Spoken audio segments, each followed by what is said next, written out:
Aboriginal people are almost twice as likely to end up in hospital as non-Indigenous Australians.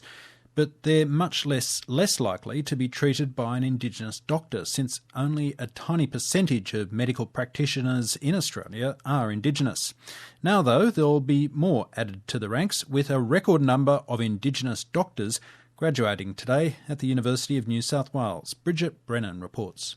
After 6 long years at university, Jessica Wade is about to become a doctor. She'll begin working at her local hospital in January. I start work at Bankstown Hospital, which is my local hospital, where I've grown up and where all my family are from. Are you looking forward to having Aboriginal patients? Yes, definitely. So in Sydney Southwest, there's quite a lot of Aboriginal people there.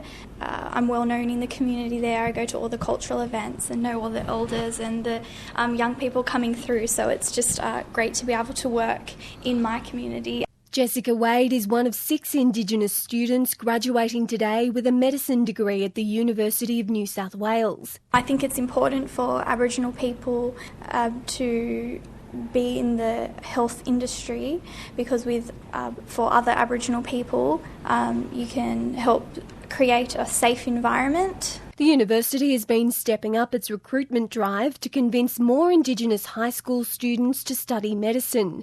There are now 49 students enrolled in the program. What's great is that we don't have a quota for how many students we take. We hope that number increases, and we hope that the support that everyone's giving, whether it's scholarships, academic support, etc., continues as well. Justine Brindle is the Executive Officer at UNSW's Rural Clinical School.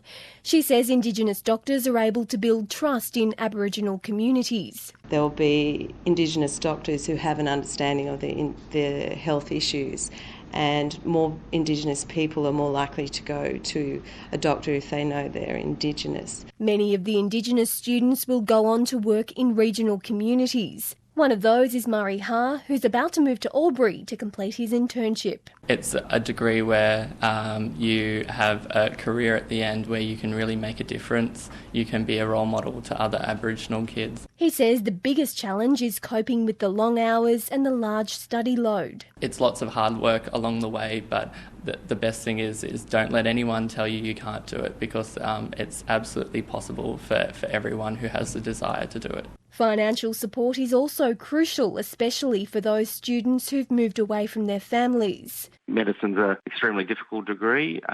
You don't get much free time at all. There's really not much time to do work outside of your degree. The Balnaves Foundation has given Indigenous medical students scholarships for living expenses. The foundation's general manager is Hamish Balnaves. The simplest way was for us to take some pressure off them by giving them just a small amount of funding, which means they didn't need to work a night shift at a pub somewhere, that they actually could focus on their studies. There's about 200 Indigenous doctors working in Australia at the moment. Justine Brindle from the University of New South Wales says that number will increase dramatically as more Aboriginal students graduate. You have Indigenous students in medicine, and they become mentors for people in high school to want to go to university, to have a higher education, and that you can do it. Justine Brindle from the University of New South Wales, ending Bridget Brennan's report.